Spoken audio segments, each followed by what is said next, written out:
Topic हम लोग का है, सब्जेक्ट है इन्वायरमेंट एंड इकोलॉजी, पर्यावरण एवं पारिस्थितिकी। ठीक है, हम लोगों ने प्रीवियस क्लासेस में हम लोगों ने डिस्कस किया हुआ है कि इन्वायरमेंट एंड इकोलॉजी का क्या इंपॉर्टेंस है हमारे यूपीएससी में। ठीक है, तो प्रीलिम्स में इससे जो क्वेश्चन होते हैं वो on an average 15 to 20 questions के आसपास होते हैं। इसका मेन रीजन ये है, इतना ज़्यादा क्वेश्चन क्यों पूछता है कमीशन इन्वायरमेंट इकोलॉजी से, तो हमने डिस्कस किया हुआ है कि यूपीएससी की जो आईएएस का एग्जामिनेशन है आपका सीएससी, उसके साथ आईएफएस का भी एग्जाम होता है, इंडियन फॉरेस्ट सर्विस का, तो उसमें इन्वायरमेंट इकोलॉजी के क्वेश्चन थोड़े ज़्यादा होते हैं। और एक ये भी है कि इस समय सबसे बड़ा जो हमारा ग्लोबल कंसर्न है या पूरी दुनिया के सामने जो सबसे बड़ी समस्या है वो क्या है, इन्वायरमेंट से रिलेटेड ही है। जैसे कुछ दिन पहले टेररिज्म हुआ करता था, तो उस समय इस समय सबसे बड़ा ग्लोबल कंसर्न क्या है या सबसे बड़ा थ्रेट क्या है हमारे सामने, वो क्या है, global warming, climate change and pollution. ये हमारे सामने सबसे बड़ा कंसर्न है। तो कहीं ना कहीं ये रिस्पॉन्सिबिलिटी भी हम लोग की बनती है कि अगर अर्थ को as a live planet sustain करना है तो हमें अर्थ की इन्वायरमेंट एंड इकोलॉजी को हेल्दी रखना जरूरी है। अदरवाइज हमारा अर्थ जो है या जो हमारी अर्थ है ये इतने हैबिटेबल नहीं रह जाएगी या फेवरेबल कंडीशन वाली नहीं रह जाएगी। ठीक है, तो हम लोग को यूपीएससी की प्रिपरेशन कर रहे हैं तो उस पॉइंट ऑफ व्यू से इन्वायरमेंट एंड इकोलॉजी का इवैल्यूएशन करना है। तो देखिए, इन्वायरमेंट से रिलेटेड जो क्वेश्चंस होते हैं वो आपके फर्स्ट पार्ट में आते हैं या फर्स्ट पेपर में आते हैं, जिसको जीएस फर्स्ट हम लोग बोलते हैं प्रीलिम्स में। और इसका एक थोड़ा सा सेक्शन है वो क्या है, आपके मेंस के थर्ड पेपर में। क्लियर है? और कभी कभी इन्वायरमेंट से रिलेटेड एसेज भी आते हैं, तो वहां पे भी इसका इंपॉर्टेंस है। हाँ, जीएस पेपर फर्स्ट में आता है इन्वायरमेंट एंड इकोलॉजी। ठीक है, कोई डाउट है इसमें? क्या अभी तक यही नहीं देखे हो कि फर्स्ट पेपर में क्या है, सेकंड पेपर में क्या है? सेकंड को सीसैट बोलते हैं। ठीक है, सीसैट बोलते हैं जीएस सेकंड पेपर को सीसैट। फर्स्ट में ही ये सारे सब्जेक्ट आते हैं, जिसमें मेनली 6 सब्जेक्ट्स हैं, जिसमें ज्योग्राफी है, इंडियन इकोनॉमी है, साइंस है, हिस्ट्री है, कॉन्स्टिट्यूशंस है, ये Indian polity and constitutions and current affairs हैं। ठीक है, और इन्वायरमेंट इकोलॉजी। तो ये 6-7 सब्जेक्ट, क्योंकि ज्योग्राफी और इन्वायरमेंट इकोलॉजी को कहीं ना कहीं एक साथ टाई अप कर दिया जाता है, क्योंकि दोनों भाई बहन लगते हैं। ठीक है, जो इन्वायरमेंट एंड इकोलॉजी है, जैसे अभी हम लोगों ने पढ़ा ना कि ज्योग्राफी क्या है, समरी ऑफ ऑल सब्जेक्ट, या ज्योग्राफी को हम लोग बोल देते हैं सेमी साइंस है। सेमी साइंस का मतलब है जो उसका फिजिकल पार्ट है वो किसके बेसिस पे है, साइंस के बेसिस पे है। उसी तरह से इन्वायरमेंट इकोलॉजी ये आर्ट है कि साइंस है? एग्जैक्टली ये साइंस है। इन्वायरमेंट एंड इकोलॉजी भी क्या है, साइंस है, क्योंकि इसमें कुछ चीजें ज्योग्राफी से ली गई हैं, कुछ साइंस से ली गई हैं, जैसे बॉटनी से ली गई हैं, कुछ जूलॉजी से ली गई हैं, कुछ केमिस्ट्री से ली गई हैं। तो यहां पर भी जो इन्वायरमेंट एंड इकोलॉजी है ये डिफरेंट डिसिप्लिन से क्या किया गया है, कलेक्ट किया गया है उनके थ्योरीज को। इसलिए इन्वायरमेंट एंड इकोलॉजी भी हमारा एक तरह से ये भी बोल सकता है कि I am mother of all subject, ये भी बोल सकता है। ठीक है, तो ये भी हम लोग बोल सकते हैं। ठीक है, अब देखिए क्या है इन्वायरमेंट एंड इकोलॉजी के जो क्वेश्चन पैटर्न हैं प्रीलिम्स के। अगर इन क्वेश्चन पैटर्न्स की एनालिसिस की जाए, जैसा कि हम लोगों ने देखा था 2 साल के क्वेश्चन को, 2024 एंड 23 के क्वेश्चन को हम लोगों ने देखा है, 22 के क्वेश्चन को देखना बाकी रह गया, उसको भी देखेंगे हम लोग।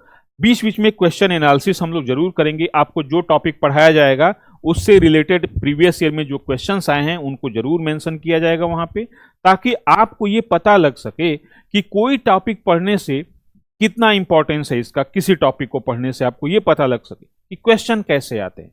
तो जब क्वेश्चन जो होते हैं इन्वायरमेंट इकोलॉजी के, अगर इसको कैटेगराइज किया जाए, क्लासिफिकेशन किया जाए, तो हम लोग देखते हैं कि 2 तरह के क्वेश्चंस आते हैं। 2 टाइप्स ऑफ क्वेश्चन होते हैं। First, basic concept based question, जिसको बोलते हैं स्टैटिक पोर्शन। जैसे बहुत कम पूछता है लेकिन पूछ भी सकता है, ecosystem, what is mean by ecosystem, how a ecosystem run, एक इकोसिस्टम कैसे रन करता है, कैसे फंक्शन करता है। ठीक है, what is mean by biodiversity and what is मेजरमेटिव्स ऑफ बायोडाइवर्सिटी। जैव विविधता क्या है, इसको कैसे मापते हैं जैव विविधता को, इस तरह के स्टैटिक पोर्शन बेस्ड क्वेश्चंस होते हैं। ठीक है। सेकेंड है जो डायनेमिक सेक्शन है, वो है करंट रिलेटेड क्वेश्चंस। कोई रिसर्च पब्लिश्ड हुई है, कोई स्पीसीज लाइमलाइट में रही है, कोई रूल एंड रेगुलेशन पास हुआ है, किसी ऑर्गेनाइजेशन ने कोई सुझाव दिया है, कोई इनोवेशन हुआ है। क्लियर है। इसके बेस पे अगर मैं बहुत ऑनेस्टली बताऊं तो मैं ज्योग्राफी में दावे के साथ कह सकता हूं कि अगर आप पढ़ते हैं, सीरियस होकर पढ़ते हैं, तो आप 70 to 80 क्वेश्चन टैकल करने में कैपेबल होंगे। इससे भी ज्यादा कर सकते हैं अगर आप सीरियस होकर ज्योग्राफी को पढ़ लेते हैं। बट मैं ऐसा कोई दावा एनवायरमेंट इकोलॉजी के साथ नहीं कर सकता कि आप सीरियस होकर पढ़ रहे हैं तो इसमें आप मोर देन 70 to 80% क्वेश्चन कर लेंगे। मेरा सुझाव यह है कि आपको 60%, हार्डली 70% के चक्कर में पढ़ना चाहिए या इतना टारगेट करना चाहिए। अदरवाइज आप एनवायरमेंट एंड इकोलॉजी में तो अपना स्कोर बढ़ा लेंगे, बट अदर सब्जेक्ट्स में क्या हो जाएंगे, हाँ आपको इसकी कीमत चुकानी पड़ जाएगी, क्योंकि टाइम अपने सबसे ज्यादा कहां दे दिया, एनवायरमेंट इकोलॉजी में। आपको इसमें बेसिक चीज रखनी है कि अपने जो बेसिक कॉन्सेप्ट्स हैं उनको क्या करना है, अपने बिल्कुल ग्रिप में रखना, उस पर स्ट्रांग होल्ड रखना है। और जो डायनेमिक सेक्शन है, जो करंट अफेयर्स रिलेटेड क्वेश्चंस हैं, उनमें भी आप कर सकते हैं। ठीक है। तो इसका सेक्शन, जैसे हमने एनवायरमेंट इकोलॉजी के सेक्शन को जब क्लासिफाइड किया था सिलेबस को, तो बेसिकली उसमें आपको 17 टॉपिक्स आए थे। उसमें भी मैं आपको बताऊंगा कि 3 टॉपिक्स ही हैं। एक चौथे टॉपिक को भी अगर उसमें जोड़ लिया जाए, एड ऑन कर लिया जाए, तो बेसिकली 3 या 4 टॉपिक है जिसमें से आपके 70% क्वेश्चन आते हैं। क्लियर है। तो अभी वो नहीं बताऊंगा कि कौन से वो टॉपिक हैं 3, नहीं तो आप उसी पे फोकस कर जाएंगे। एक बार सिलेबस आपका हो जाए फिर मैं बता दूंगा कि प्रीलिम्स में सबसे ज्यादा क्वेश्चन कहां से आते हैं, और वो 3 टॉपिक ही हम लोग को कवर करना है। सबसे हमारे क्या होना चाहिए, सेंटर में होना चाहिए। क्लियर है। तो हम लोगों ने सिलेबस को देखा हुआ है, सिलेबस आपको हम दे देंगे तो आप फिर से देख लीजिएगा। जो क्लास आपको कराई जा रही है इसका पीडीएफ भी आपको मिलेगा, तो इसलिए आप बहुत परेशान मत होइएगा। और पीडीएफ बिल्कुल एक तरह से कहा जाए कि रिफाइंड पीडीएफ है, आपकी काम की पीडीएफ है वो, तो आप उसको पढ़िएगा। बाकी जो जितने आपके मटेरियल्स हैं वो तो आप पढ़ ही रहे हैं, जो बुक्स हैं उसको पढ़ रहे हैं आप। ठीक है। चलिए हम लोग आते हैं एनवायरमेंट एंड इकोलॉजी में। सबसे पहला होता है एनवायरमेंट क्या है। हाँ हाँ मिल जाएगा, चलो परेशान ना हो। अरे भारत हिंदी देसी है, ठीक है। हिंदी हमारी क्या है, मातृभाषा है।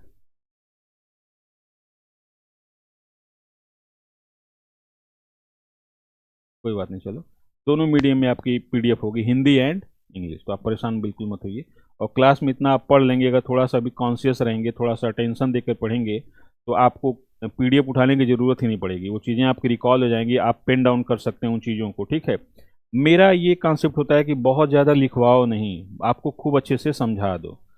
आप काम की चीज़ें लिख लो, ठीक है। फिर आप घर जाके रिकॉल करेंगे तो चीज़ें खुद ब खुद आप खुद क्या कीजिए, अपने नोट्स बनाएंगे तो उसमें एड ऑन करते जाएंगे। ठीक है। दरअसल होता क्या है कि जब हम लोग, मैं अपनी खुद कहानी बता रहा हूँ कि जब हम लोग तैयारी करते थे तो एक बुक खरीद के लाते थे मार्केट में, तब तक अपने फ्रेंड सर्किल में कोई बोलता था कि अरे ये नहीं, ये बुक बहुत अच्छी आई है, तो पहली वाली अभी ढंग से पढ़ी नहीं गई, फिर दूसरी वाली हम लोग क्या करते थे, खरीद के ले आते थे। तो पहली वाला बुक जो है वो देखता रहता था कि भाई ये लाया तो है, देखा क्यों नहीं अभी तक। ठीक है। तो ये हम लोग की टेंडेंसी है, तो ऐसा बिल्कुल भी नहीं करना है। 10 बुक अलग अलग पढ़ने से अच्छा है कि एक ही बुक को 10 बार अच्छे से पढ़ लिया जाए। ठीक है। तो ये दिमाग में रखना। चलिए आइए, सबसे पहला आता है जो टॉपिक हम लोग का है, बीच बीच में हम लोग प्रीवियस ईयर के क्वेश्चन पे भी डिस्कशन करेंगे। ठीक है। Development of environment and ecology. देखो ये एक सब्जेक्ट के रूप में ये बहुत न्यू सब्जेक्ट है। क्यों न्यू है, क्योंकि इसका कोई specific development, historical specific development इसका नहीं हुआ है, जैसे हिस्ट्री का, ज्योग्राफी का, या पॉलिटिकल साइंस का, या साइंस का जिस तरह से डेवलपमेंट हमने देखा है कि ग्रीक पीरियड से शुरू होता है, रोमन पीरियड से होते हुए फिर अरब स्कॉलर्स का कंट्रीब्यूशन है, फिर जो अलग अलग रीजन्स के हैं जैसे इंडियन स्कॉलर हैं, चाइनीज स्कॉलर, उनका, इससे इन्वायरमेंट इकोलॉजी का कोई बहुत लंबा इतिहास नहीं है। इसका इतिहास शुरू कब होता है? इसका इतिहास शुरू होता है 19th सेंचुरी में, अच्छे से, एज ए डिसिप्लिन। और अभी भी ये बिखरे बिखरे कॉन्सेप्ट थे। इस सब्जेक्ट की इंपॉर्टेंस कब पता चली? आफ्टर 1950, या इसको यूं कह लो आफ्टर सेकेंड वर्ल्ड वार। क्यों सेकेंड वर्ल्ड वार के बाद इसकी इंपॉर्टेंस का हमें पता लगा? उस समय क्या हुआ सेकेंड वर्ल्ड वार के बाद, कि जितने भी कॉलोनियल स्टेट थे, जितने भी औपनिवेशिक देश थे, भारत भी उसमें से एक था, ये क्या होने लगे? आजाद होने लगे।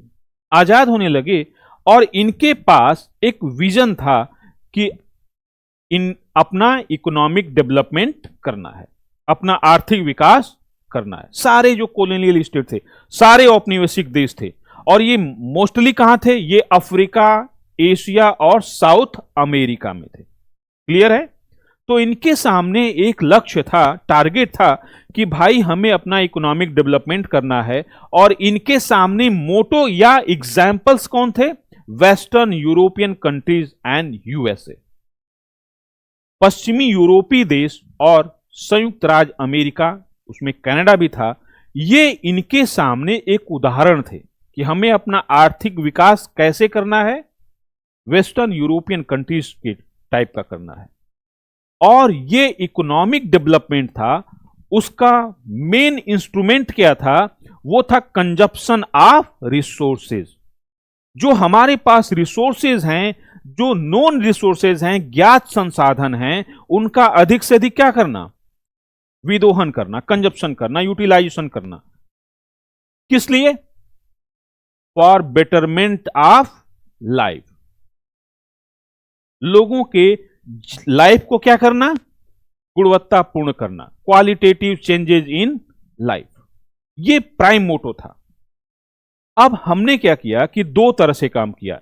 एक तो हमने ये किया कि कंजप्शन ऑफ रिसोर्सेज, और ये रिसोर्सेज कितने टाइप्स के होते हैं? मेनली 2 टाइप्स के होते हैं। पहला होता है रिन्यूएबल सोर्स ऑफ एनर्जी, या इसको बोलने रिन्यूएबल सोर्स या resource. Second is non renewable sources. Renewable sources वो सोर्सेज होते हैं जिनकी सप्लाई भी क्या रहती है? कंजप्शन के साथ साथ सप्लाई भी होती रहती है। इट मींस नियर फ्यूचर में इनके खत्म होने की पॉसिबिलिटी नहीं है। जैसे फ्रेश वाटर हो गया, फ्रेश एयर हो गई। क्लियर है? और हां, नहीं, सनलाइट तो अल्टीमेट सोर्स ऑफ, एकदम उसको खत्म होने के भी चांसेस नहीं, उससे पहले हम लोग निकल लेंगे यहां से, है कि नहीं है? मतलब सन की ऑन एन एवरेज जो लाइफ है उससे पहले ही कौन खत्म हो जाएगा? जितने ये जिनको बोलते हैं ना कि इनर प्लैनेट्स हैं, जैसे मरकरी है, वीनस है, अर्थ है और मार्स हैं, ये सन के खत्म होने से पहले ही खत्म हो जाएंगे। ठीक है? अर्थ का भी एंड है बहुत, इसको भी लॉन्ग लास्टिंग नहीं है। ठीक है, चलिए ये बता रहे हैं।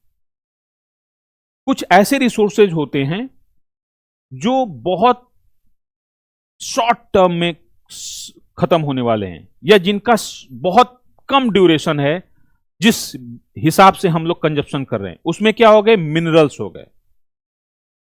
क्लियर है? मिनरल्स भी कई टाइप्स के हो गए, एक मेटालिक हो गया, एक नॉन मेटालिक हो गया, एक एनर्जी हो गए। तो जो हम लोग रिसोर्सेज यूज कर रहे हैं, नॉन रिन्यूएबल रिसोर्सेज, अनव्यकरणीय संसाधन, तो इसके जो रिजल्ट हैं या इसके जो परिणाम हैं वो दो हो सकता है। एक तो ये होगा कि ये बहुत जल्दी क्या हो जाएंगे? समाप्त हो जाएंगे।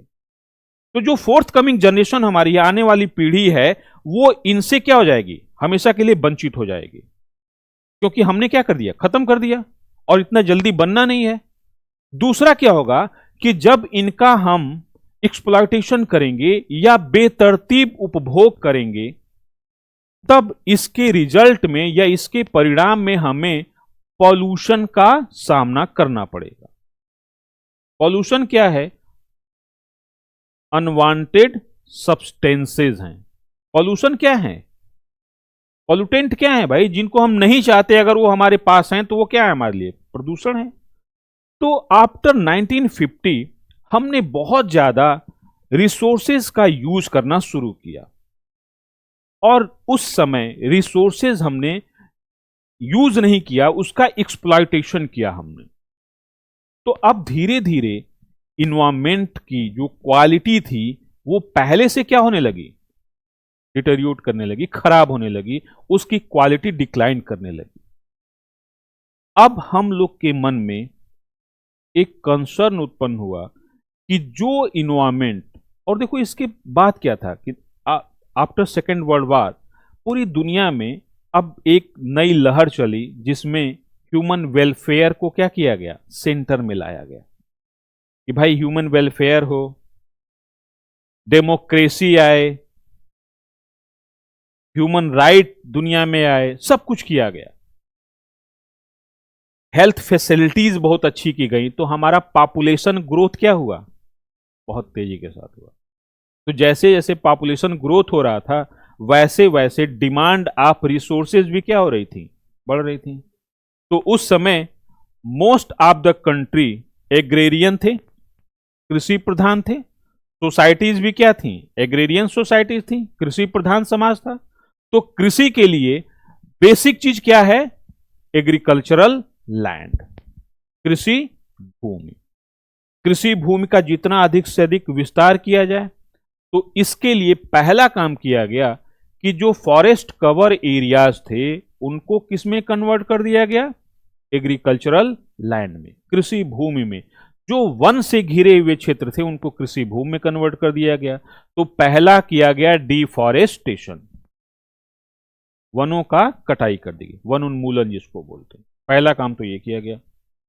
दूसरा काम किया गया उसी के साथ साथ emission of carbon dioxide, carbon monoxide, nitrous oxide, इसका इमिशन शुरू हो गया। क्लियर है? तो अब धीरे धीरे हमारे इन्वायरमेंट की जो क्वालिटी थी वो इस हद तक खराब होने लगी कि ये हमारे लिए एक थ्रेट बन गई। और हम लोग की स्टडी में किसका इवोल्यूशन हुआ? Environment and ecology. क्लियर है? हाँ, देखो वाटर को बेसिकली किस में डालोगे? रिन्यूएबल कि नॉन रिन्यूएबल?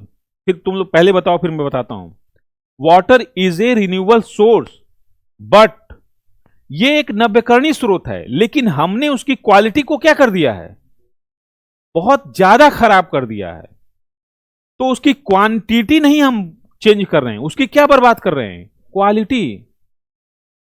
आप यमुना में पानी बह रहा है बट उसको पी नहीं सकते, पोर्टेबल नहीं है, तो वो क्या हो गया? अगर क्वांटिटी पॉइंट ऑफ व्यू से देखो तो वो क्या है? रिन्यूएबल है। बट क्वालिटी के पॉइंट ऑफ व्यू से देखो तो क्या है? आपके चारों तरफ पानी दिखाई देगा बट क्या तुम पी सकते हो? जो हम लोग वाटर क्वालिटी को मेजर करते हैं उसमें लेस देन 300 टीडीएस जो होता है, 300 से कम का टीडीएस है, वही हार्डली पोर्टेबल होता है। अदरवाइज अगर टीडीएस उसका 300 से ज्यादा है तो वो हमारे लिए पोर्टेबल नहीं है, उसको यूज नहीं कर सकते। अगर कर लेंगे तो डिफरेंट टाइप्स ऑफ डिजीज क्या हो जाएंगे? हमको पकड़ लेंगी। तो क्वालिटी के एस्पेक्ट से देखा जाए, पॉइंट ऑफ व्यू से देखा जाए, तो वाटर क्या है? रिन्यूएबल सोर्स है भाई क्वांटिटी के हिसाब से, बट क्वालिटी के रूप में देखा जाए तो क्या है? हमने उसको ऐसा कन्वर्ट कर, गंदा कर दिया, खराब कर दिया, उसकी क्वालिटी को खराब कर दिया कि हमारे सामने चारों तरफ पानी दिख रहा है बट उसको हम पी नहीं सकते। अब इसको लेके बहुत डिबेट है इस पे। जैसे एयर को क्या मानोगे? रिन्यूएबल कि नॉन रिन्यूएबल? देखो एयर जो है ना वो तो रिन्यूएबल है भाई, वो तो हमेशा रहेगी आपको। बट हम आज जिस तरफ से जितने भी पॉल्यूटेंट हैं या ये एयर पॉल्यूशन कर रहे हैं, क्या आप इसकी क्वालिटी को उस रूप में ले सकते हो? नहीं ले सकते हो। आप जैसे दिखते होगी एयर क्वालिटी इंडेक्स, अभी चेक कर लो अपनी मोबाइल के ऐप पे, तो आपको दिल्ली की या एनसीआर की एयर क्वालिटी मोर देन 300 मिलेगा आपको, जिसमें लिखा होगा वेरी पुअर या पुअर। बहुत रेयर केस में हमने देखा है कि जिसमें लिखा है मॉडरेट या गुड, वेरी गुड तो आज तक हमने नहीं देखा। तो इसका मतलब क्या है? इसका मतलब है कि क्वांटिटी के बिहाफ पे अगर बोला जाए तो एयर क्या है, रिन्यूएबल सोर्स है, बट क्वालिटी के बिहाफ पे देखा जाए तो क्या है, नॉन। तीन ऐसे हैं जिन पे डिबेट है। फॉरेस्ट को क्या बोलोगे, रिन्यूएबल की non renewable? Forest is a also part of renewable source, but इतना ज्यादा हमने डिफॉरेस्टेशन कर दिया, काट दिया है कि आज के समय में फॉरेस्ट को हम किस में इंक्लूड करते हैं, नॉन रिन्यूएबल भाई। क्लियर है? तो इसको लेके कंफ्यूजन मत रखिए, कंफ्यूजन मत रखिए।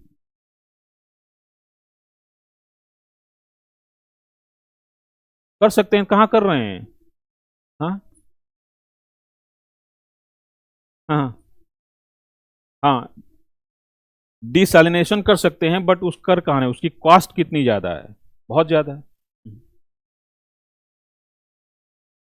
नहीं नहीं, देखो अगर क्लासिफिकेशन इस तरह से आएगा तो देखो यूपीएससी के साथ खास करके ये चीज है कि वो बहुत डिस्प्यूटेड क्वेश्चन नहीं पूछता है। क्लियर है? अगर पूछेगा तो वो क्लू भी दे देगा आपको, तो इसको देखिए बहुत ज्यादा।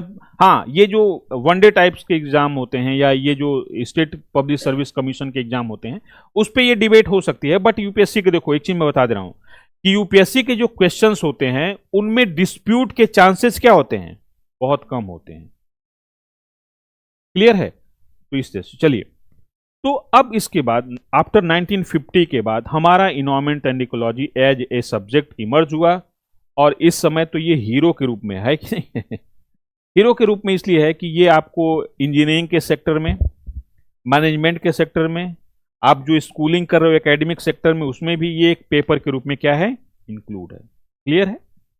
चलिए अब हम लोग आते हैं, जो पहला टॉपिक है वो है हम लोग का इन्वायरमेंट। इन्वायरमेंट इसका मतलब क्या है, what is mean bye environment? हाँ, इन्वायरमेंट क्या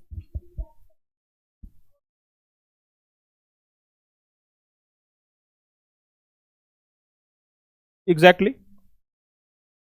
देखो, जो हिंदी इसका टर्म है पर्यावरण, वो दो वर्ड से या टर्म से क्वाइंड किया गया है। फर्स्ट इज परि और दूसरा इज आवरण। मतलब हमारे चारों ओर जो सराउंडेड है या जिससे हम क्या हैं, कवर्ड हैं, घिरे हुए हैं। दो पार्ट होता है इन्वायरमेंट का, या टाइप्स ऑफ इन्वायरमेंट दो टाइप्स के होते हैं। First is physical environment and second is social environment. एक होता है भौतिक पर्यावरण और एक होता है सामाजिक पर्यावरण। क्लियर है? तो हम लोग को पढ़ना किसके बारे में है, भौतिक पर्यावरण। ठीक है, तो हमें को पढ़ना किसके बारे में है, भौतिक पर्यावरण। ये डिफिनीशन है इसकी, the environment is the place where organism live and interact with each other, where they are affected by the environment and also affect it। Clear है? हम अपने पर्यावरण के साथ क्या करते हैं, इंटरेक्शन करते हैं, आदान प्रदान करते हैं। आदान प्रदान की प्रक्रिया में, इंटरेक्शन के प्रोसेस में हम इन्वायरमेंट से इफेक्ट होते हैं और उसको अफेक्ट करते हैं। मतलब उससे प्रभावित होते हैं और उसको प्रभावित करते हैं। और इसी इन्वायरमेंट में हम आपस में भी क्या करते हैं, इंटरैक्ट करते हैं। क्लियर है? तो हमारे चारों तरफ जो चीज दिखाई दे रही है वो हमारे इन्वायरमेंट का क्या हो गई, पार्ट हो गई। हाँ, अब ये मत करना कि दिखाई तो हमको चंदा मामा भी देते हैं, क्या वो हमारे इन्वायरमेंट के पार्ट हो गए? ऐसा नहीं है। ठीक है, क्लियर है?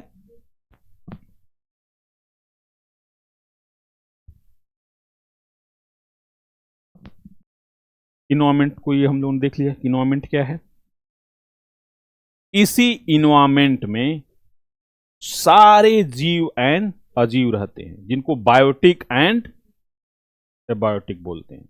Living and non living things हैं। ये किसके पार्ट हैं?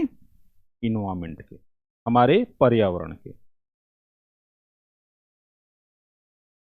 दो चीज हो गया, एक तो हो गया कि हम इन्वायरमेंट में रह के आपस में इंटरेक्ट करते हैं, दूसरा हम इन्वायरमेंट के साथ भी इंटरेक्ट करते हैं। इन्वायरमेंट क्लियर हो गया? तो इन्वायरमेंट की डिफिनीशन में यह है कि whole part around us is a part of environment.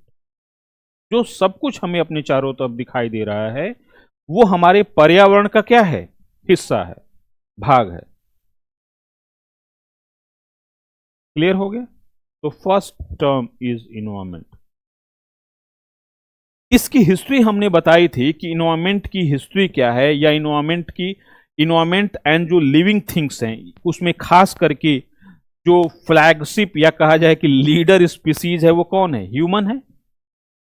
तो ह्यूमन ने इन्वायरमेंट के साथ जो इंटरेक्शन था, जो अंतरक्रिया थी, वो टाइम टू टाइम क्या होती रही? चेंज होती रही।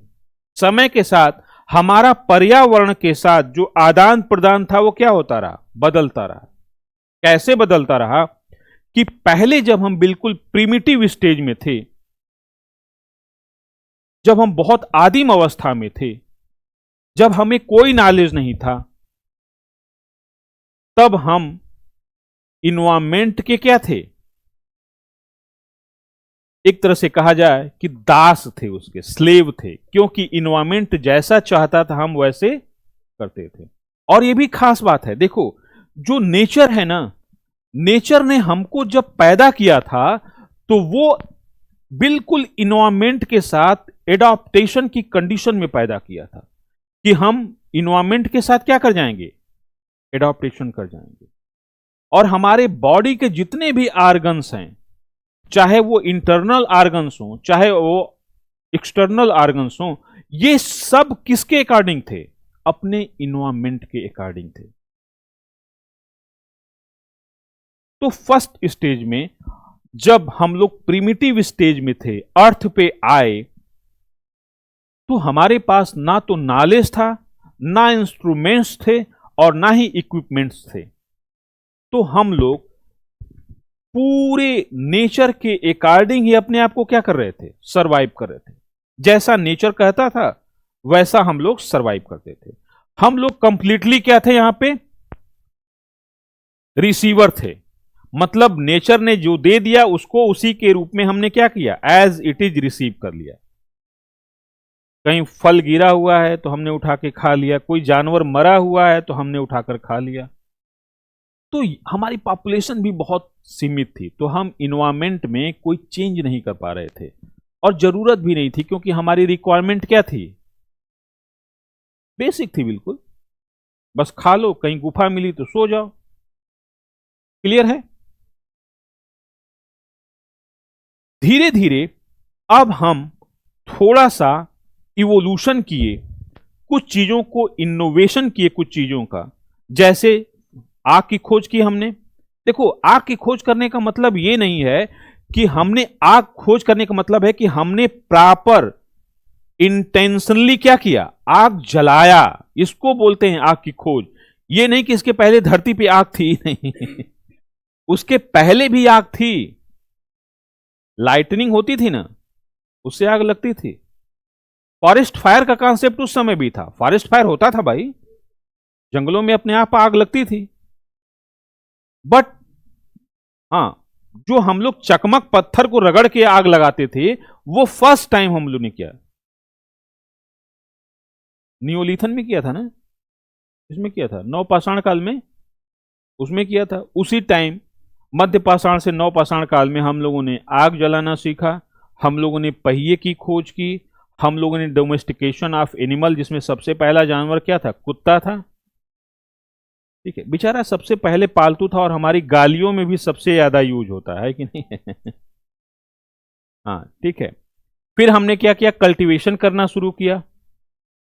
फिर हम परमानेंट सेटलमेंट बनाना शुरू किया, मतलब बस्तियां बनाना शुरू की। क्लियर है? अब हमने क्या किया कि अपने आप को रिसीवर से चेंज करके कहां ला दिया? मॉडिफायर। मॉडिफायर का मतलब है कि इन्वायरमेंट में छोटा मोटा परिवर्तन करने वाला, कोई ड्रास्टिक परिवर्तन नहीं कर रहा है।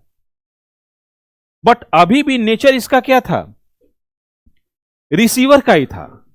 मॉडिफायर तो हो गया, लेकिन अभी भी ये क्या था, नेचर को चैलेंज नहीं कर पा रहा था, क्योंकि इसके पास वो कैपेसिटी ही नहीं थी, काबिलियत ही नहीं थी, वो इंस्ट्रूमेंट ही नहीं थे, वो टेक्नोलॉजी ही नहीं थी जिसे नेचर को चैलेंज कर सके। तो अभी भी नेचर क्या थी, अपनी पूरी इक्विलिब्रियम फेज में थी। इक्विलिब्रियम फेज का मतलब होता है कि नेचर के पास सेल्फ हीलिंग प्रॉपर्टीज होती हैं। ये अपनी पुरानी अवस्था में, प्रीवियस कंडीशन में अपने आप को रीस्टोर कर लेती है नेचर। तो अभी भी जो हमारा छेड़छाड़ था नेचर में, वो बहुत अधिक नहीं हो पाया था। क्यों नहीं हो पाया था? कि हमारी जरूरत भी बहुत कम थी और हमारे पास इंस्ट्रूमेंट या नॉलेज भी बहुत लिमिटेड थे। फिर इसके बाद जैसे जैसे सभ्यता का विकास होता गया, वैसे वैसे हमने अपने आप को भी मॉडिफाई किया। अब मॉडिफायर से हमने क्या अपना रूप बदल लिया, एक्टिव चेंजर। एक्टिव चेंजर के रूप में यह था कि अब हमने लार्ज स्केल पर इन्वायरमेंट या नेचर से इंटरेक्शन शुरू कर दिया, उसमें अब बड़े परिवर्तन करना शुरू कर दिया, जिसमें हमने वनों को बहुत बड़े पैमाने पे काटना शुरू किया for the purpose of agricultural land. कृषि भूमि के लिए हमने वनों को क्या किया, काटा। हमने प्रोडक्शन के मेथड को बदल दिया। अब हम किसका काम करने लगे, जो हैंडीक्राफ्ट था उसको धीरे धीरे हमने उसका स्थान किस में कन्वर्ट कर दिया, जो हाथ से काम कर रहे थे, जो हम ट्रेडिशनल टेक्नोलॉजी से कर रहे थे, अब जेम्स वॉट के भाप के इंजन ने, स्टीम इंजन ने धीरे धीरे क्या कर दिया, उसको इनहेंस कर दिया, उसको कन्वर्ट कर दिया। अब हम मशीनों का यूज करने लगे। जो सिंपल टूल्स थे उनकी जगह हमने क्या ला दिया, कॉम्प्लिकेटेड या सोफिस्टिकेटेड टूल्स का यूज करना शुरू किया, मशीन का यूज करना शुरू किया। और हमारी लाइफ में अब कुछ ऐसे रिसोर्स इंट्रोड्यूस होने वाले थे जो बहुत तेजी के साथ हमारी लाइफ को चेंज करने वाले थे। उसमें था कोयला और उसमें था पेट्रोलियम। क्लियर है, फॉसिल फ्यूल जिसको बोलते हैं। अब ये हमारी लाइफ में इंट्रोड्यूस हो गया और हमने क्या किया, बड़े पैमाने पर इनका यूज करना शुरू किया। तो अब हमारा रोल एक्टिव चेंजर से बदलकर कहां हो गया, डिस्ट्रॉय। ये मैं जो पढ़ा रहा हूं ना, ये इन्वायरमेंट इकोलॉजी का पॉइंट ऑफ व्यू है। ठीक है, अपने आप को मत समझिएगा कि हम लोग विध्वंसक हैं, ऐसा कुछ नहीं, डिस्ट्रॉयर नहीं है, हम लोग बहुत क्रिएटिव हैं। ठीक है, बट हमने क्या किया कि इन्वायरमेंट इकोलॉजी में इसको जब पढ़ते हैं तो हमने क्या किया कि अब अपने इन्वायरमेंट में बहुत ड्रास्टिकली चेंज करना शुरू किया, बड़े पैमाने पे परिवर्तन करना शुरू किया। कैसे? हमने एग्रीकल्चर लैंड के विस्तार के लिए धुआंधार वनों की कटाई किया। ठीक है, जो नेचुरल स्पीसीज थी उनकी जगह हमने क्या कर दिया, आर्टिफिशियल स्पीसीज को इंट्रोड्यूस करना शुरू किया। मतलब नेचर को अभी इस हद तक चैलेंज कर दिया कि तुम्हारी मोनोपोली नहीं रहेगी। अब हम भी क्या करेंगे, इंट्रोड्यूस करेंगे। भाई किसी चीज को पैदा करना किसकी मोनोपोली समझी जाती है, नेचर की? या आप उसको भगवान कर दीजिए, उसको अल्लाह कर दीजिए, उसको गॉड कर दीजिए, कुछ भी कर दीजिए,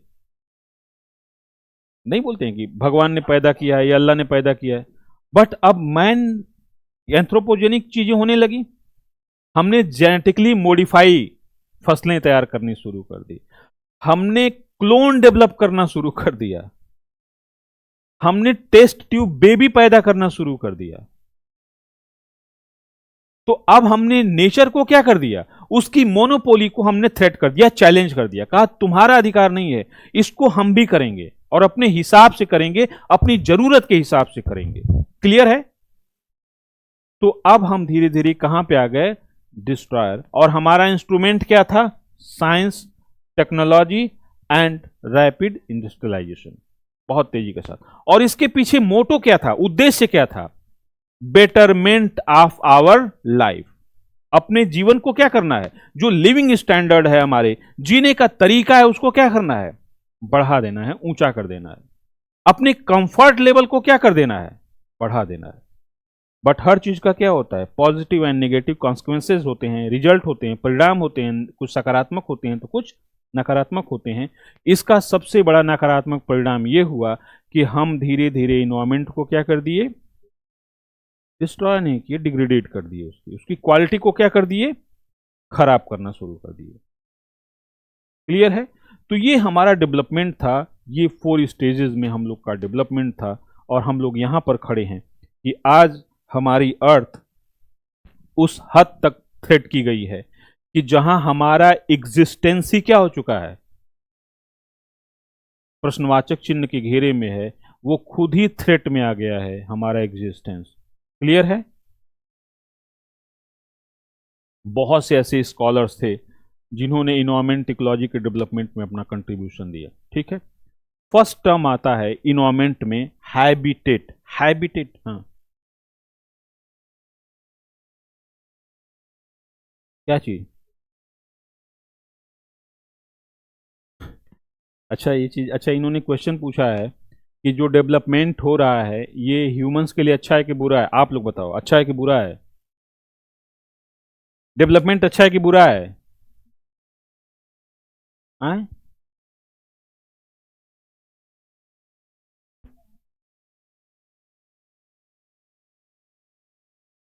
हाँ, एग्जैक्टली, और बताइए कोई, डेवलपमेंट अच्छा है कि बुरा है?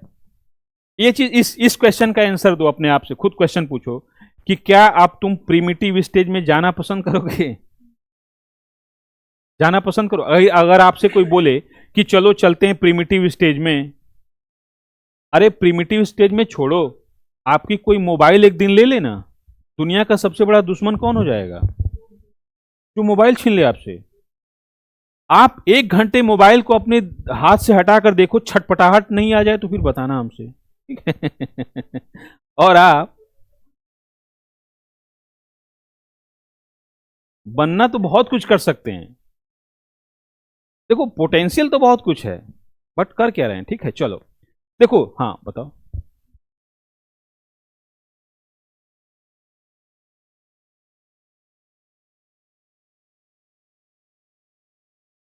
एग्जैक्टली हम लोग के टॉपिक में है environment assessment, impact assessment topic भी तो है।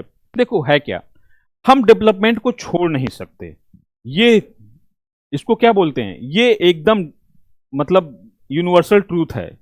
चाहे कितना कोई लेक्चर दे दे, चाहे कितनी कोई फिलॉसफी दे दे, चाहे कितना कोई कुछ भी बोल दे, हम डेवलपमेंट को छोड़ नहीं सकते, अपने आप को ड्रॉ बैक नहीं कर सकते, पीछे नहीं जा सकते, सच्चाई यही है।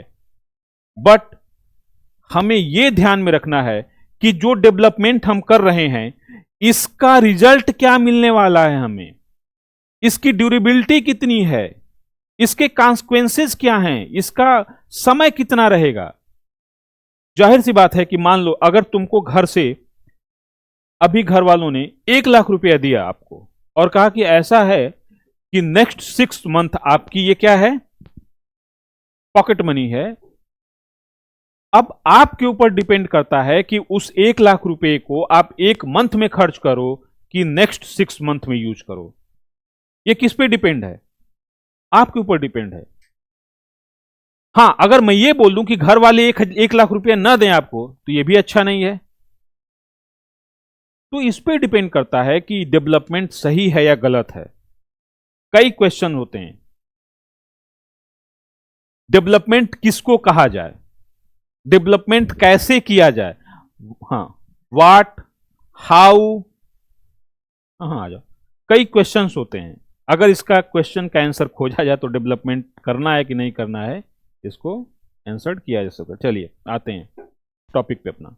हैबिटेट क्या होता है, जिसको हम लोग हिंदी में आवास बोलते हैं, हैबिटेट क्या होता है बताओ?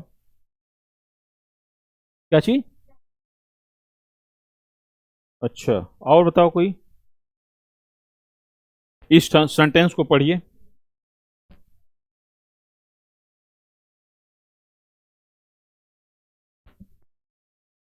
देखो, जो हमारा इन्वायरमेंट है कोई जरूरी नहीं है कि वो हमारे लिए फेवरेबल ही हो। क्लियर है?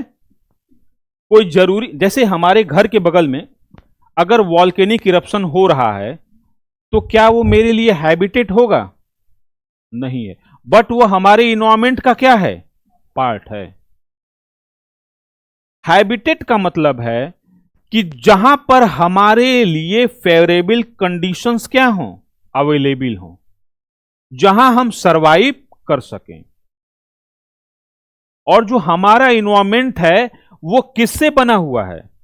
Different types of habitat. Clear है?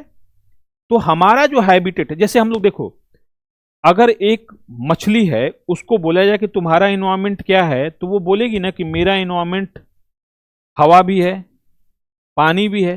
तो क्या उसको पानी से निकालकर बाहर रखा जाए कि तुम्हारा इन्वायरमेंट तो ये भी है, तो रहेगी वो?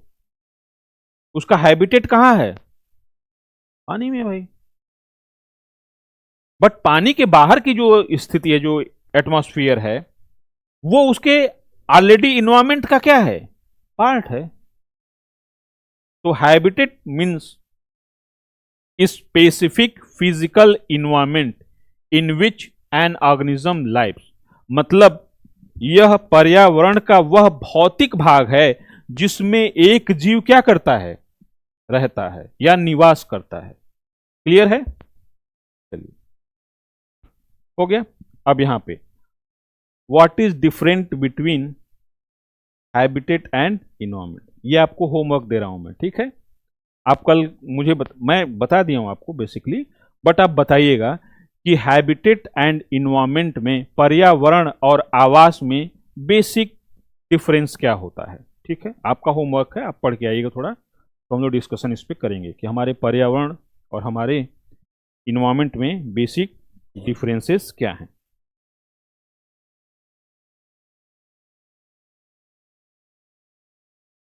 क्लियर है? चलिए, मैं हिंट दे दिया हूं आपको, आपको पता होना चाहिए। ठीक है, चलिए अब आते हैं इकोलॉजी। इकोलॉजी, पारिस्थितिकी। इकोलॉजी क्या होता है? देखिए, इकोलॉजी टर्म जो है ना, ये first used by Ernest Haeckel. Ernest Haeckel थे, उन्होंने फर्स्ट टाइम इकोलॉजी टर्म को यूज किया था। ठीक है, तो ये आप कहीं लिख सकते हैं पावर पॉइंटर में, अर्नेस्ट हैकल। अर्नेस्ट हैकल, ठीक है, इन्होंने फर्स्ट टाइम यूज जो टर्मोलॉजी थी, इकोलॉजी यूज किया था। ठीक है, चलिए, इकोलॉजी। इकोलॉजी क्या होता है? जो कॉन्सेप्ट यही होते हैं कि इन्वायरमेंट कॉन्सेप्ट समझ लिया हमने, हैबिटेट को समझ लिया, अब इकोलॉजी क्या होता है? Ecology is a scientific study of relationship of the living things with each other and with their environment. ये क्या है? साइंटिफिक मेथड है जो इन्वायरमेंट के पार्ट्स हैं, बायोटिक एंड एबायोटिक, इनके इंटरेक्शन को, अंतरक्रिया को जानने और समझने का, उनकी स्टडी करता है कि भाई इस इन्वायरमेंट में जितने भी लिविंग थिंग्स हैं, ये आपस में कैसे इंटरेक्ट करते हैं और ये अपने इन्वायरमेंट से कैसे इंटरेक्ट करते हैं। जितने भी हम लोग स्पीसीज हैं ना इस अर्थ पे, ये किसी न किसी फॉर्म में डायरेक्टली एंड इनडायरेक्टली हम लोग एक दूसरे से क्या करते हैं? इंटरेक्ट करते हैं। जैसे सांप से हम लोग इंटरेक्ट करते हैं कि नहीं करते हैं सांप से? हाँ, डायरेक्टली कर ले तो मुसीबत आ जाएगी, है कि नहीं है? डायरेक्टली अगर इंटरेक्ट कर ले सांप तो मुसीबत आ जाएगी कि नहीं आ जाएगी? या तो वो मारा जाएगा या तो हम मारे जाएंगे। बट इनडायरेक्टली वो इंटरेक्ट करता है। कैसे करता है इनडायरेक्टली? जो फूड चेन है, उस फूड चेन का एक पार्ट कौन है? स्नेक है। तो जो फसल हम खाते हैं उसके प्रोटेक्शन में स्नेक का भी क्या है? कंट्रीब्यूशन है। अगर स्नेक नहीं होगा तो जो फ्रॉग हैं, जो रोडेंट्स हैं, जो चूहे हैं, ये क्या करेंगे? फसलों को नष्ट करेंगे। क्लियर है? तो इनडायरेक्टली हम उससे इंटरेक्ट कर रहे हैं कि नहीं कर रहे हैं? कर रहे हैं। इसी की स्टडी कौन करता है? इकोलॉजी। तो क्लियर हो गया। पारिस्थितिकी वह विज्ञान है जो जीवों के आपसी अंतःक्रिया एवं पर्यावरण के साथ उनके अंतःक्रिया का वैज्ञानिक अध्ययन करता है। क्लियर हो गया। फर्स्ट टाइम इकोलॉजी वर्ड को यूज किया था अर्नेस्ट हैकल ने। चलिए, अब पर्पज ऑफ इकोलॉजी क्या है? पर्पज ऑफ इकोलॉजी यही है कि हमने इस इन्वायरमेंट को क्या कर दिया है, बहुत डिस्टर्ब किया है, और जब तक हम किसी चीज की वास्तविकता का अध्ययन नहीं करेंगे तब तक हम कोई अच्छा स्टेप नहीं ले सकते। क्लियर है? जैसे मान लो आपको कहीं पे, ठीक है, आप आईएएस बन गए, आपको किसी जिले में पोस्टिंग कर दी गई आपके जिले में, तो आपका सबसे पहले काम क्या होगा? जैसे आपने ज्वाइन किया, तुरंत आपको एक डिस्ट्रिक्ट अलॉट हुआ, हालांकि डायरेक्ट नहीं अलॉट होता है, बट आप मान लेते हैं, सपोज कर लीजिए कि आपको डिस्ट्रिक्ट अलॉट हुआ, आपको कोई डिस्ट्रिक्ट का डीएम बना के भेजा गया या किसी डिस्ट्रिक्ट का एसपी बना के भेजा गया, तो सबसे पहला काम क्या होगा आपका? सबसे पहला काम क्या होगा आपका? उस डिस्ट्रिक्ट में पहुंचते ही पहला काम क्या करेंगे आप? वहां के बारे में क्या जानेंगे आप, क्या जानना चाहेंगे? सबसे पहले आप उस डिस्ट्रिक्ट के नक्शे को देखेंगे, मैप को देखेंगे। सबसे पहले क्या करेंगे? मैप को देखेंगे कि हमारा डिस्ट्रिक्ट कहां कहां से कवर्ड, घिरा हुआ है, इसके चारों तरफ कौन डिस्ट्रिक्ट है या कोई स्टेट है या कोई इंटरनेशनल बाउंड्री है। सबसे पहले आप कहां जाएंगे? ज्योग्राफी पे। फिर आप जाएंगे कि यहां का इन्वायरमेंट कैसा है, एक फिजिकल और दूसरा सोशल। फिजिकल में तो ज्योग्राफी इंक्लूड ही है भाई। हम लोग बोलते हैं ना कि फलाना जब बहुत क्राइम प्रोन एरिया है भाई, ये कैसे? सोशल इन्वायरमेंट बता दिया कि यहां पे क्राइम क्या होता है, ज्यादा होता है। कोई बोलता है कि जिस जिले में मेरी पोस्टिंग हुई है वो बहुत पीसफुल जिला है, वहां पे कोई क्राइम ज्यादा नहीं है। ये क्या हो गया? सोशल। फिर दूसरा बोल देता है कोई, अरे यार मैं जिस जिले में हूं ना, यहां बहुत ज्यादा सूखा पड़ा हुआ है, या बहुत ज्यादा बाढ़ आ रही है, या यहां पे बहुत पहाड़ी एरिया है, बहुत रेगिस्तानी एरिया है। सबसे पहले वहां के इन्वायरमेंट को आप क्या करते हैं? फाइंड आउट करते हैं, यहां का इन्वायरमेंट कैसा है। पहले तो हमने देख लिया उसका भाई कहां पे लोकेट करता है, कहां भेजा गया है, यहां पे क्या है, चारों तरफ कुछ है कि नहीं है, ठीक है। बट आज के समय में सबसे पहले जाते ही पूछते हैं कि कहां कहां से आता है पैसा। बुलाओ जरा पेशकार को या एडीएम बाबू को बुलाओ कि कहां कहां से है, पहले वाले साहब कहां कहां से लेते थे, तो बताता है पूरी लिस्ट कि साहब फलाने के यहाँ से इतना करोड़ आ जाता था, इनके यहाँ से इतना करोड़ आ जाता है, थोड़ी सी मेहनत करेंगे साहब तो कलेक्शन बढ़ जाएगा आपका। तो साहब ज्योग्राफी और इन्वायरमेंट छोड़ के कहाँ जाते हैं? सीधे सीधे फोकल पॉइंट पे आते हैं, ठीक है, कलेक्शन कैसे बढ़ेगा, है कि चलो, तो पर्पज यही है इसका कि हम इस प्लैनेट पे रहते हैं और इस प्लैनेट के जब तक स्पेसिफिकेशन को, विशिष्टता को नहीं जानेंगे तब तक हम सही से सरवाइव नहीं कर सकते। ना तो अपने इन्वायरमेंट के स्ट्रेंथ को जान सकते, ना स्ट्रेंथ इसकी वीकनेस को जान सकते, और ना ही इनके सामने आने वाली प्रॉब्लम को जान सकते। तो सबसे पहला तो जो मेरा घर है इसका मुझे क्या करना है? स्टडी करनी है। क्यों करनी है? क्योंकि मुझे यहीं पर सारी एक्टिविटीज करनी है, मुझे सारी एक्टिविटीज या सारी गतिविधियां अपने घर पे ही करना है। और हमारा घर कौन है? अर्थ है। क्लियर हो गया?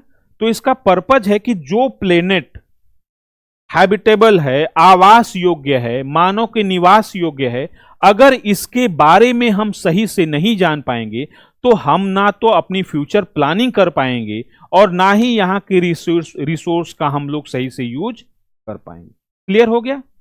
तो पर्पज यही है। और आज के समय में इसका पर्पज क्या है कि हमने इन्वायरमेंट को बहुत ज्यादा डिस्टर्ब कर दिया है।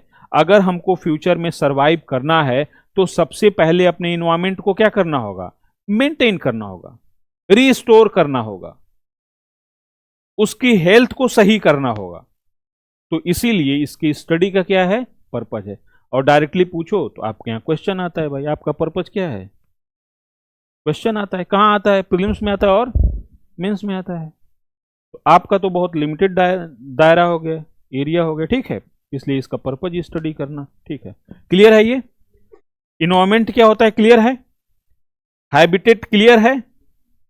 इकोलॉजी क्लियर है। अब हम लोग नेक्स्ट टर्मोलॉजी आती है इकोसिस्टम, ठीक है। इकोसिस्टम क्या है बताइए? पारिस्थितिकी तंत्र बोलते हैं। देखो ecosystem term first used bye Tansley. ये टांसले इन 1935 है शायद, 1935 के आसपास एक साइंटिस्ट थे टांसले, ठीक है। इन्होंने फर्स्ट टाइम इस टर्म को यूज किया। जी सर, आइए सर। Okay sir. सुबह थोड़ा सा डिस्टरबेंस रहा सर इन लोगों का, लाइव क्लासेस शायद नहीं गई थी।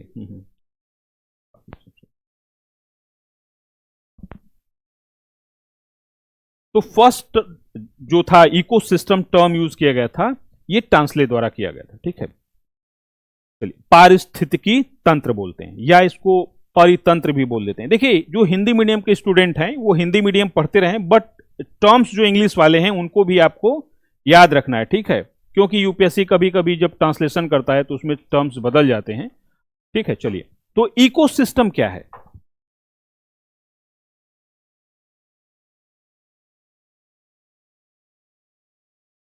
बस ह्यूमन बीइंग, ठीक है। और इकोसिस्टम, अरे आपके सामने लिखा हुआ है, इसको पढ़ के बताओ आप। इकोसिस्टम मीन्स क्या होता है? और कोई जरूरी नहीं है कि एकेडमिक डिफिनीशन ही आपको आती हो। जी जी सर, देखता रहता हूँ मैं सर। जी जी सर। जी जी जी जी sir. Okay sir, okay sir. School नहीं किया था सर, लेकिन ठीक है सर। जी सर, बताइए आप लोग। हाँ, क्लासेज जो हैं काव्या जी आपको रिकॉर्डेड मिलेंगी, लाइव तो मिलेंगी, ठीक है। और इसके लिए परेशान ना होइए। जी जी, चलिए।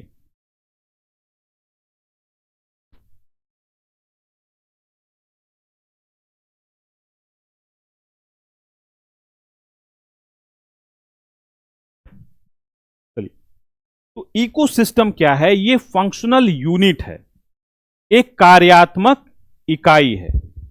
ये फंक्शन कर रहा है। कौन? नेचर इन द वर्ल्ड, ठीक है। जो हमारा नेचर है ये विश्व में, या कहा जाए कि पूरा हमारा अर्थ ही क्या है? इकोसिस्टम है। और ये क्या है? जीवंत है, क्योंकि इसमें हमेशा क्या हो रहा है? इंटरेक्शन चल रहा है। ये हमेशा फंक्शन कर रहा है। क्यों फंक्शन कर रहा है? क्योंकि इसमें सोर्स ऑफ एनर्जी क्या है? सफिशियंट है। क्लियर है? तो ये क्या है? फंक्शनल यूनिट है। पारिस्थितिकी तंत्र एक कार्यात्मक इकाई है, ठीक है। इसकी सबसे बड़ी विशेषता है कि इकोसिस्टम एक सर्टेन सरफेस पे या एरिया को कवर्ड किए होता है, और इकोसिस्टम एक ओपन सिस्टम होता है। इट मींस क्लोज्ड नहीं होता है, ये बंद नहीं होता है। बंद होगा तो उसी दिन इकोसिस्टम क्या कर जाएगा? कोलैप्स कर जाएगा। तो ये क्या है? ओपन सिस्टम है। ओपन सिस्टम इसलिए है कि इसमें एनर्जी क्या होता है? यूनिडायरेक्शनल फ्लो होता है। एक तरह से ऊर्जा आती है, फिर इकोसिस्टम यूज करता है अपने फंक्शन के लिए, अपने एक्टिविटीज के लिए, फिर ऊर्जा क्या हो जाती है? रिलीज होकर चली जाती है। क्लियर है? तो ये क्या है? फंक्शनल यूनिट ऑफ नेचर, कार्यात्मक इकाई है। अब इसमें क्या होता है?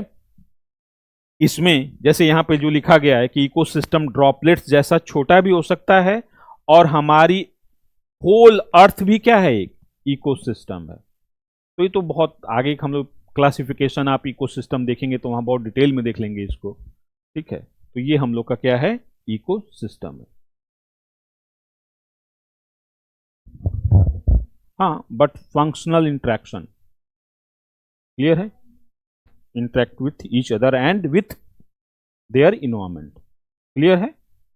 यही होता है भाई। यहां पे इंटरेक्शन क्या है?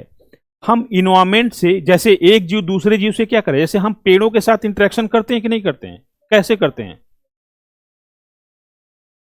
हम बिल्कुल भाई, सब इकोसिस्टम है। बता तो रहे हैं कि आप, मैं जो ये पेन उठाया हूं, इस पेन का भी बैक्टीरिया का क्या होगा, एक इकोसिस्टम होगा, बस मुझे दिखाई नहीं दे रहा है।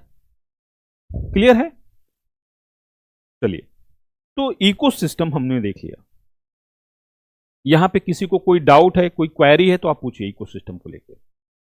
अब देखिए, इकोसिस्टम में मेनली 3 पार्ट होते हैं, या पार्टिसिपेटर होते हैं, या एजेंट होते हैं। फर्स्ट इज बायोटिक, जो लिविंग थिंग्स हैं, जो जीवित जीव हैं, ये क्या है, उसके एक पार्ट हो गए इकोसिस्टम के। दूसरे हो गए abiotic, non living things. Non living things में क्या हो गए कि जैसे एयर हो गई, वाटर हो गया, फायर हो गया, सॉइल हो गई, रॉक्स हो गई, ये क्या है, non living things, abiotic things. Biotic things में क्या हो गए, ग्रासेस, या जिनको बोलते हैं primary producer, and other living species, मतलब flora and fauna is part of living things. Clear है? थर्ड पार्ट इज एनर्जी, क्योंकि लिविंग एंड नॉन लिविंग में मोशन लाने के लिए सबसे जरूरी चीज क्या है, energy. And sun is the ultimate source of energy for our ecosystem. Clear है? तो यहां पर major 3 components of our ecosystem. First is biotic, जैविक, सेकेंड इज एबायोटिक, अजैविक, एंड थर्ड इज एनर्जी, ऊर्जा। क्लियर है? चलिए, तो ये हम लोग की क्लास थी। फिर नेक्स्ट डे हम लोग इसको कैरी ऑन करेंगे क्लास को। आपको होमवर्क यही है कि जो हमने दिया था उसको होमवर्क कीजिएगा आप लोग, ठीक है? और हम लोग बीच में किसी दिन टाइम और निकालकर जो प्रीवियस ईयर क्वेश्चन उसको भी डिस्कस करेंगे हम लोग, ठीक है? और आपको जो टॉपिक पढ़ाया जाएगा उससे अगर क्वेश्चन आया हुआ यूपीएससी में, जैसे कुछ टॉपिक्स ऐसे हैं इसमें हम लोग के सिलेबस में है जहां से अभी तक यूपीएससी ने कोई बहुत क्वेश्चन नहीं पूछा है। बेसिकली यूपीएससी ने जहां से क्वेश्चन पूछा है उसको जब हम लोग डिस्कस करेंगे तो वहां से ट्रेंड एनालिसिस भी करते चलेंगे कि हमें अपनी स्ट्रेटजी को कैसे शार्प करना है, या किस तरह से डिफाइन करना है अपनी स्ट्रेटजी को, जिससे बहुत कम मेहनत करके स्मार्टनेस के साथ हम इसको प्रीलिम्स के एग्जामिनेशन को या मेंस में अच्छे मार्क्स को ले सकें। क्लियर है? चलिए, फिर मिलते हैं हम लोग नेक्स्ट डे। Thank you.